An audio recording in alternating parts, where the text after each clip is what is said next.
mempersiapkan hati kita, kita akan mendengarkan firman Tuhan yang akan disampaikan oleh hambanya Pak Setio Nugroho yang bertema menang melawan pencobaan.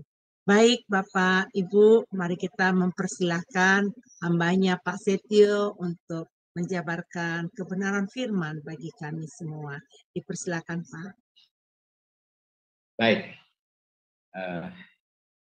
Bapak Ibu yang dikasih Tuhan, saya senang sekali bisa berjumpa dengan Bapak Ibu semua.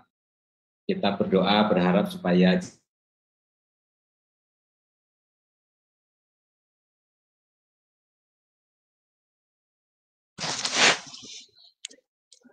Jemaat Adonai yang memberikan kesempatan kepada saya untuk menyampaikan atau berbagi sharing firman Tuhan. Ya, saya bersyukur karena bisa bertemu dengan Bapak Ibu sekalian.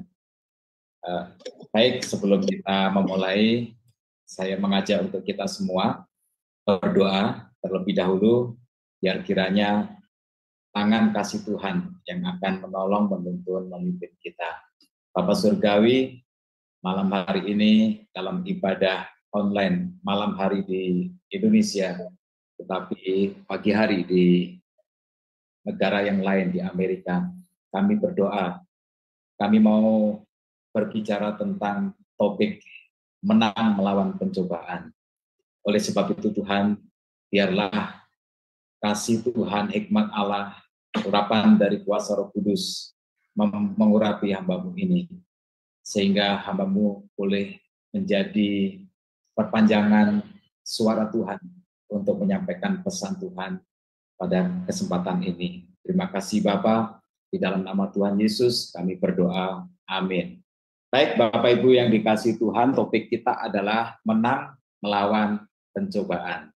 Nasnya dari Lukas pasal 4 ayat 1 sampai dengan ayat yang ke-13, ada baiknya untuk saya bacakan bagi kita semua.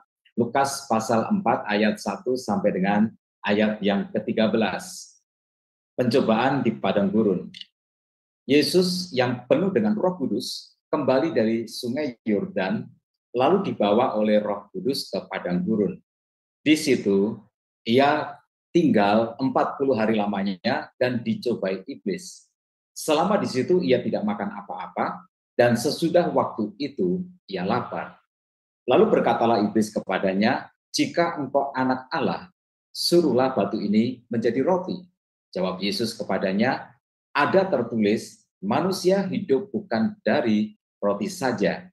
Kemudian ia membawa Yesus ke suatu tempat yang tinggi, dan dalam sekejap mata ia memperlihatkan kepadanya semua, dan dalam sekejap mata ia memperlihatkan kepadanya semua kerajaan dunia. Kata iblis kepadanya, segala kuasa itu serta kemuliaannya akan kuberikan kepadamu, sebab semuanya itu telah diserahkan kepadaku, dan aku memberikannya kepada siapa saja yang kukehendaki. Jadi jikalau engkau menyembah aku, seluruhnya itu akan menjadi milikmu. Tetapi Yesus berkata kepadanya, ada tertulis, engkau harus menyembah Tuhan Allahmu dan hanya kepada Dia sajalah engkau berbakti. Kemudian ia membawa Yesus ke Yerusalem dan menempatkan Dia di hubungan bait Allah. Lalu berkata kepadanya, jika engkau anak Allah, jatuhkanlah dirimu dari sini ke bawah. Sebab ada tertulis mengenai engkau, Ia akan memerintahkan malaikat-malaikatnya untuk melindungi engkau, dan mereka akan menatang engkau di atas tangannya, supaya kakimu jangan terantuk kepada batu. Yesus menjawabnya, katanya, ada firman, jangan engkau mencobai Tuhan Allahmu. Sesudah iblis mengakhiri semua pencobaan itu, ia mundur daripadanya dan menunggu waktu yang baik. Nah, teman-teman sekalian, selama kita hidup di dunia ini, selalu akan ada pencobaan. Selama kita hidup di dunia ini selalu akan ada pencobaan. Iblis tidak punya alasan untuk tidak mencobai kita. Dia tidak akan bisa tidur nyenyak kalau melihat anak-anak Tuhan tertawa bahagia, hidupnya diberkati, hatinya penuh dengan rasa syukur, Hari-harinya dilewati dengan penuh canda dan tawa. Iblis tidak punya alasan untuk berhenti mencobai kita hanya karena kita Kristen, hanya karena kita sudah dibaptiskan, kita hidup dekat dengan Allah, kita rajin beribadah, rajin membaca Alkitab, kita berdoa, kita ikut Coffee Morning Sema Adonai, kita juga rajin berpuasa, atau kita kenal dengan Om Kodeks, lalu kemudian iblis tidak mencobai kita. Tidak, ya, tidak. Nah, di dalam ayat yang 1 sampai dengan ayat yang kedua bagian A dikatakan, Yesus yang penuh dengan Roh Kudus kembali dari Sungai Yordan, lalu dibawa oleh Roh Kudus ke padang gurun. Di situ ia tinggal 40 hari lamanya dan dicobai iblis. Nah, Tuhan Yesus baru saja dibaptis. Lalu kemudian turun Roh Kudus memenuhi dia. Bahkan ada suara dari surga yang berkata, inilah anak yang kukasihi, kepadanya aku berkenan. Dan dalam pimpinan Roh Kudus, Tuhan Yesus dibawa ke padang gurun untuk berdoa dan berpuasa selama 40 hari. Tetapi firman Tuhan berkata bahwa disitulah pada saat Tuhan Yesus berpuasa dan berdoa, dia dicobai oleh iblis. Jadi siapa bilang iblis takut dengan hadirat Tuhan? Hadirat Tuhan tidak menakuti iblis untuk sementara ini. Ingatkah kita kepada kisah Ayub? Kisah Ayub, ya. Pada suatu kali, anak-anak Tuhan datang menghadap Tuhan, itu termasuk iblis, lalu kemudian meminta izin kepada Tuhan agar iblis diberi izin mencobai hidup Ayub, menyusahkan hidupnya, menyengsarakan kehidupannya, lalu kemudian Tuhan mengizinkan. Jadi kalau begitu kita tidak punya pilihan, kita tidak bisa menghindar dari cobaan. Satu-satunya yang bisa kita lakukan adalah kita menghadapinya. Dan pastikan kita menghadapinya dengan berkemenangan. Nah, sekarang mari kita masuk kepada poin ini. Next. Tentang pencobaan ini yang perlu kita tahu, iblis menyerang pada saat yang menurut dia itu adalah waktu yang tepat. Ya. Iblis menyerang pada saat yang menurut dia itu adalah waktu yang tepat. Dalam serangan iblis yang pertama kepada Tuhan Yesus ini di ayat 2, iblis datang kepada Tuhan Yesus pada saat Tuhan Yesus lapar. Setelah 40 hari tidak makan, setelah 40 hari berpuasa, tapi periodisasi puasa Tuhan Yesus belum selesai, mungkin hampir selesai. Nah, pada saat itulah Tuhan Yesus merasa lapar. Iblis kemudian datang untuk mencobai Tuhan Yesus. Iblis membujuk Tuhan Yesus untuk membatalkan komitmen berpuasa 40 harinya. Di ayat yang ketiga, iblis membujuk, katanya, jika engkau anak Allah, suruhlah batu ini menjadi roti. Nah, teman-teman sekalian, itu sebabnya kita harus berhati-hati dengan saat yang tepat. Mungkin iblis tidak terlalu banyak punya saat yang tepat untuk Tuhan Yesus. Tetapi dia punya banyak saat yang tepat untuk mencobai kita. Waktu apa? Waktu kita tidak punya uang mungkin. Atau kita punya banyak uang. Bagi iblis itu adalah waktu yang tepat untuk mencobai kita. Waktu hidup kita susah, atau waktu hidup kita justru sedang bahagia-bahagianya. Waktu kita dikecewakan, waktu kita disakiti, waktu usaha kita gagal, lalu kemudian kita terpuruk, waktu orang lain menghina kita, nah itu adalah waktu-waktu yang tepat untuk iblis mencobai kita. Tetapi saat yang sukses juga merupakan waktu yang tepat untuk iblis mencobai kita.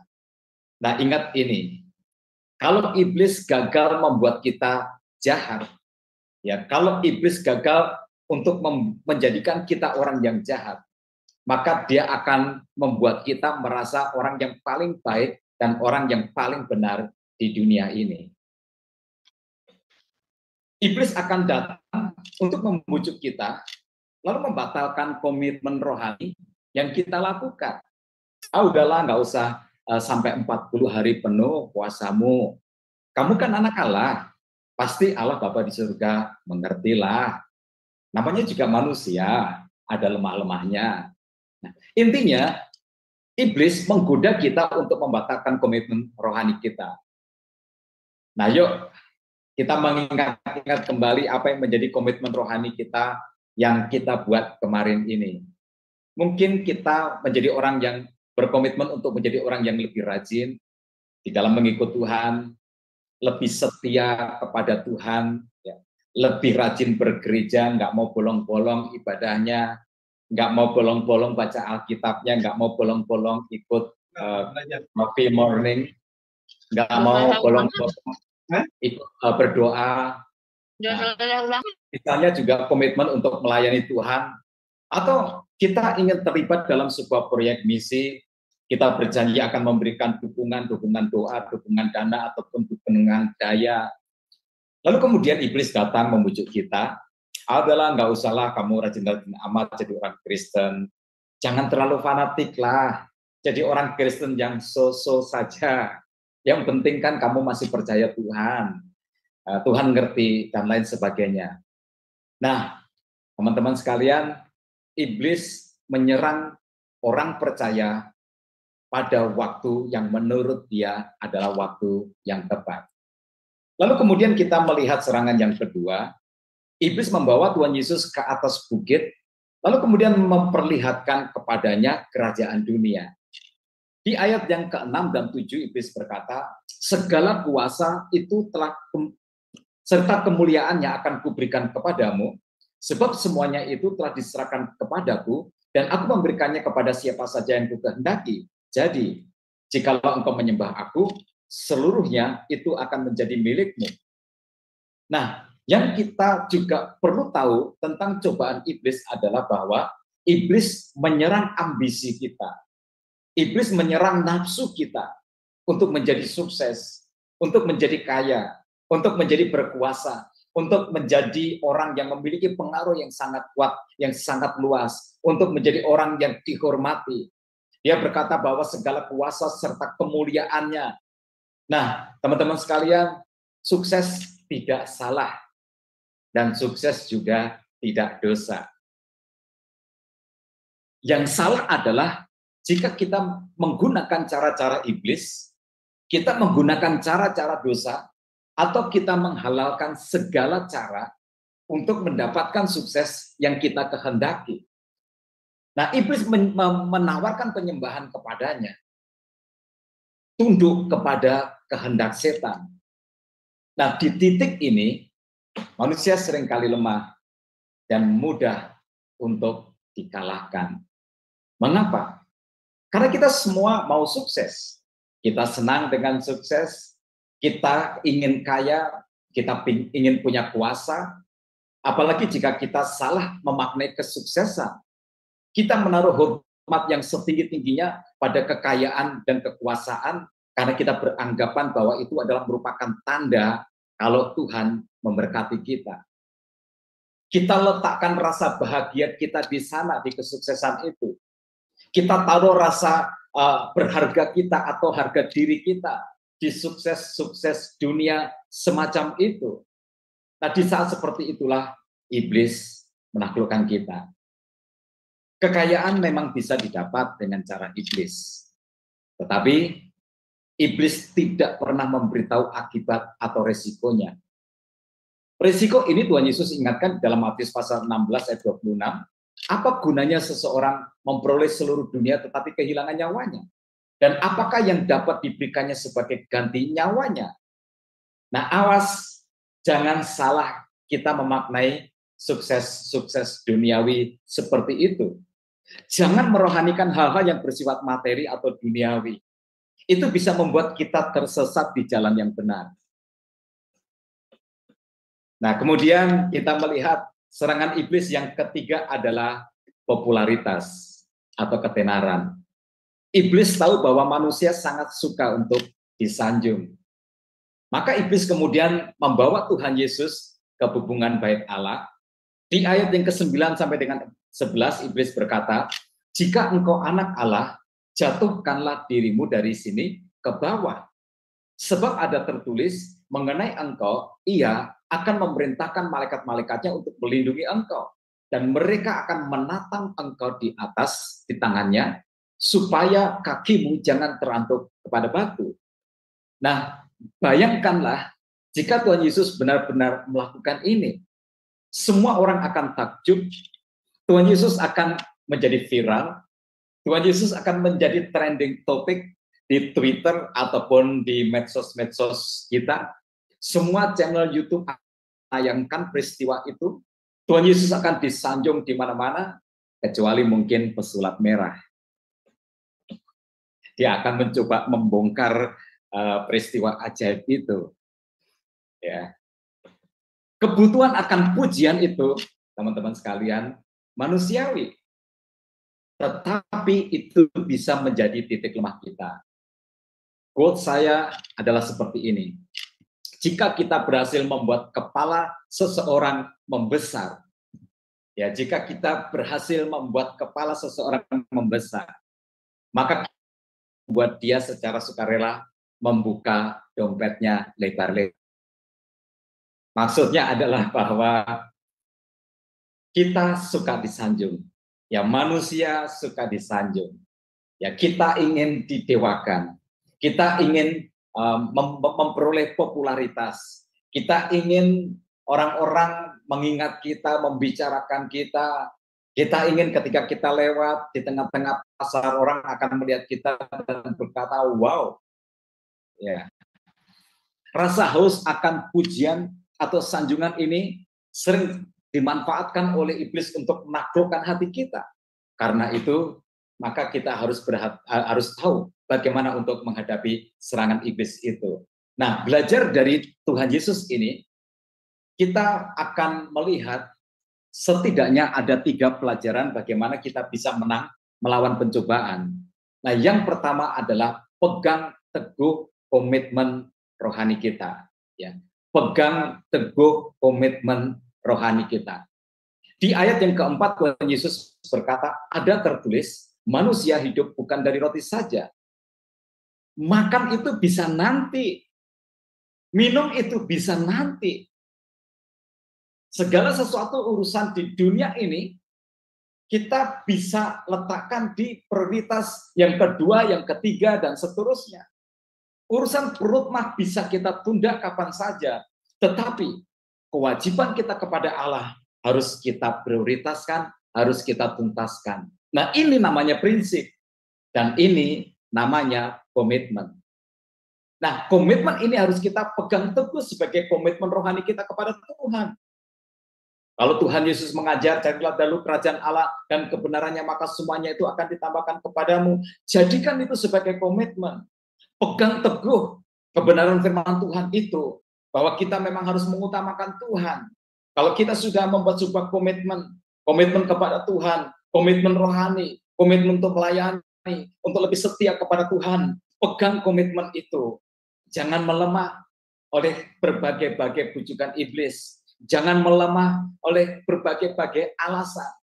Keteguhan hati kita untuk memegang komitmen kita akan membuat kita menjadi pribadi yang kuat, yang bisa berkata tidak kepada iblis pada saat iblis merayu kita untuk mengendorkan pegangan kita atas komitmen yang kita buat, kita miliki itu. Nah, teman-teman sekalian, kalau kita pegang teguh komitmen kita pasti akan kuat. Kita tidak akan mudah untuk tergoda.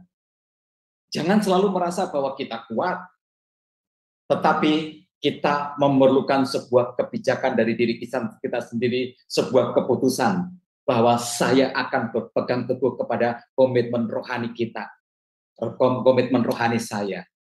Nah, kalau kita melakukan ini, kita akan bisa berkata tidak kepada iblis. Lalu kemudian yang kedua, teman-teman sekalian, pegang teguh imanmu. Ya, pegang teguh imanmu.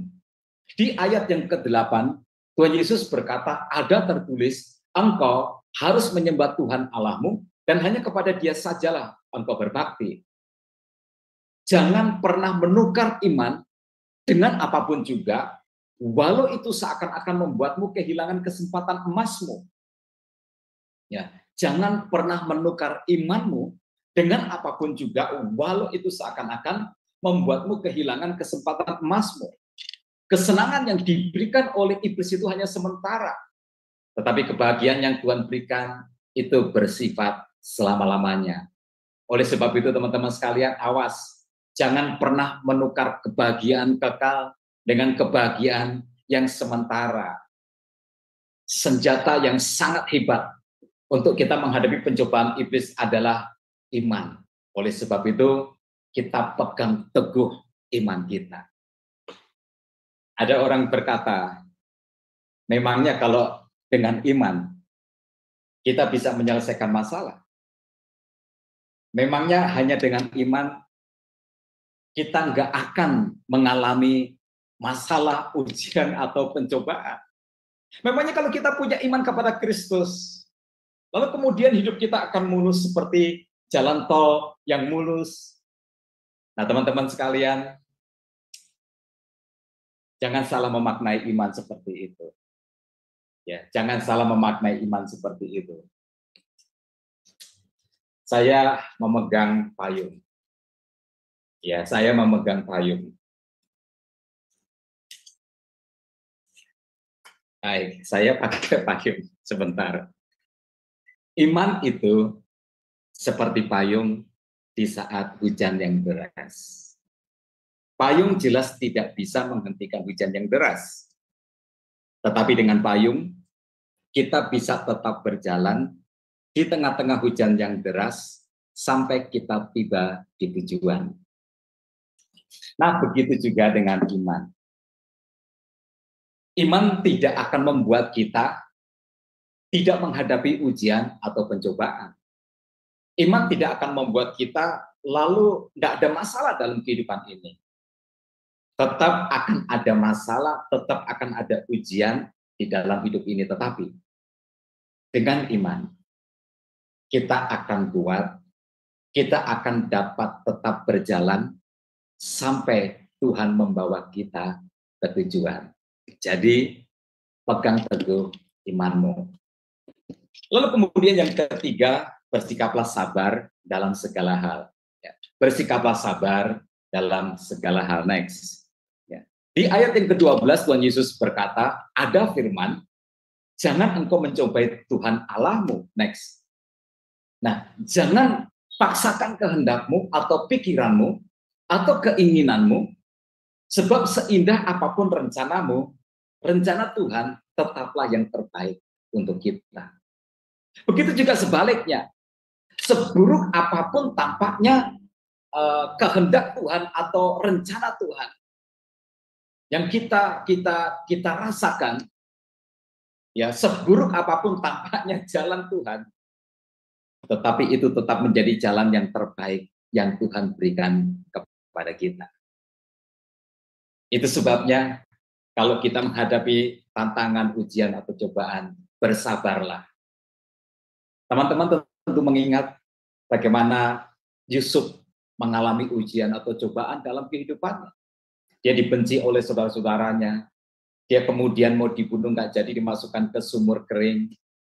Semalaman ada di situ. Lalu kemudian lewat pedagang budak, dia diangkat, dia pikir dia sudah akan dibebaskan. Tapi ternyata dia dijual kepada pedagang budak. Lalu kemudian dia dibeli oleh perwira Mesir dan kemudian dipekerjakan sebagai seorang budak. Lalu kemudian dia difitnah oleh istri majikannya sehingga akhirnya dia dilemparkan ke dalam penjara.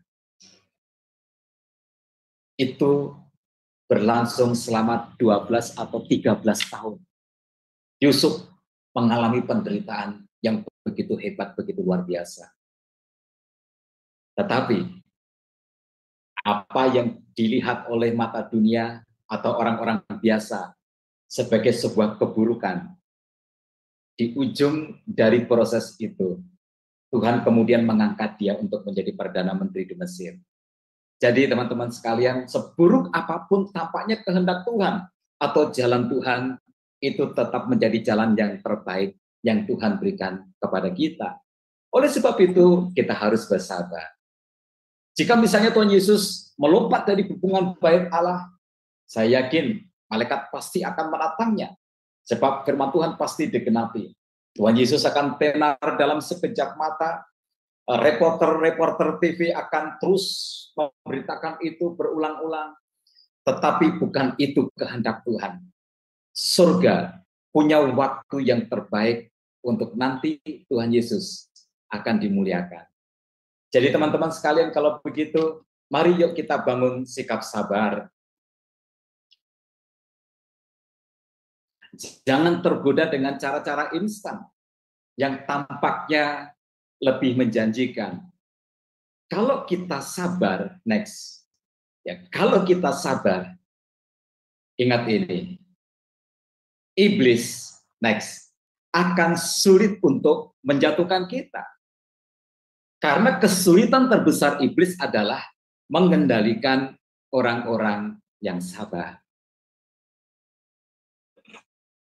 Saya mau cerita singkat tentang penjara di Nusa Kambangan. Ya. Konon di sana, di salah satu dindingnya itu ada tulisan yang bunyinya seperti ini. Seandainya saya bisa menunda 5 menit saja, saya pasti tidak akan ada di sini. Ya. Seandainya saya bisa menunda 5 menit saja, saya pasti tidak akan ada di tempat ini. Yuk kita pikir baik-baik. Misalnya seorang yang dipenjara atau divonis karena membunuh, ya. Mungkin dia terpicu oleh situasi, lalu kemudian dia membunuh, dan akhirnya ditangkap, diadili, dan dimasukkan ke dalam penjara. Yuk kita pikir seberapa kita harus sabar. Kalimat itu menarik, teman-teman sekalian. Coba jika seandainya saya bisa menunda 5 menit saja, misalnya begini. Orang itu atau salah satu narapidana itu, waktu dia terpancing emosinya, marah dan ingin membunuh orang lain, yang mengecewakan hatinya ataupun yang melukai hati dia. Waktu dia angkat pisau itu, lalu kemudian dia berkata, tunggu 5 menit dulu. Pasti pembunuhan tidak akan terjadi. Lalu kemudian dia lihat, 5 menit sudah selesai. Kemudian dia mau bunuh lagi. Lalu kemudian dia berkata, ingat, tunggu 5 menit lagi. Tunggu 5 menit lagi. Coba teman-teman sekalian, setiap kali kita tergoda oleh godaan iblis untuk melakukan dosa, tetapi kita menunda 5 menit, apa yang terjadi? Yang terjadi adalah iblis gagal untuk menguasai kita, untuk menjatuhkan kita. Maka itu sebabnya kesulitan terbesar iblis adalah mengendalikan orang yang sabar. Itu sebabnya mengapa kita harus sabar. Itu sebabnya mengapa kita harus sabar. Teman-teman sekalian, jangan terpancing untuk menggunakan cara-cara yang instan, yang jalan yang mudah, yang tampaknya akan membawa kita kepada ketenaran yang lebih cepat. Jadilah pribadi yang yakin, jika Tuhan belum memberi sukses saya sekarang, Tuhan pasti akan memberi saya sukses esok hari. Mengapa? Karena surga itu punya agenda. Kapan akan mengangkat anak-anaknya tiba di titik di mana dia pantas untuk dimuliakan. Nah, dari pelajaran ini, mari kita ambil sebuah kesimpulan. Ya. Untuk kita menang melawan pencobaan, 3 hal ini yang perlu kita lakukan. Yang pertama, pegang teguh komitmen rohani kita. Kalau kita sudah janji, pegang itu, tepati itu. Kalau tahun ini kita mau lebih rajin, lebih setia kepada Tuhan, kita mau melayani Tuhan, kita mau lebih terlibat di dalam pekerjaan Tuhan, pegang teguh itu. Walaupun hujan, badai, petir menyambar, tetap pegang teguh komitmen kita di dalam mengikut Tuhan. Lalu kemudian yang kedua, pegang teguh iman. Memang kalau kita percaya kepada Tuhan, tetap ada masalah, kesulitan, persoalan terjadi di dalam kehidupan kita. Tetapi ingat bahwa iman itu seperti payung. Payung tidak menghentikan hujan, tetapi dengan payung kita akan bisa tetap berjalan di tengah-tengah derasnya hujan tanpa kita kebasahan, sehingga kita bisa sampai di tujuan. Nah, begitu juga dengan iman. Walau iman tidak membuat semua masalah menyingkir, tetapi iman membuat kita menang menghadapi setiap kesulitan. Dan yang terakhir, bersikaplah sabar. Bersikaplah sabar. Karena kesabaran akan membuat iblis tidak mampu untuk mengendalikan hidup kita. Mari kita berdoa. Bapa Surgawi, terima kasih. Hamba-Mu telah selesai untuk menyaringkan kebenaran firman Tuhan. Belajar dari Tuhan Yesus, bagaimana Tuhan Yesus menang menghadapi pencobaan. Dan kami juga bisa menang bila kami memegang teguh komitmen yang sudah kami buat dalam hidup ini. Memegang teguh iman dan bersabar menghadapi keadaan-keadaan yang tampaknya apa yang kami harapkan belum terlaksana. Bapa Surgawi, izinkan kami untuk memiliki sebuah keyakinan bahwa apa yang Tuhan rencanakan dalam kehidupan setiap anak-anak Tuhan pasti akan terlaksana. Terima kasih Tuhan. Biarkan hidup kami terus lurus berjalan ke depan, memandang sepenuhnya kepada Tuhan, sehingga kami akan tetap kuat menghadapi segala ujian ataupun pencobaan. Terima kasih Bapa. Di dalam nama Tuhan Yesus kami berdoa. Haleluya.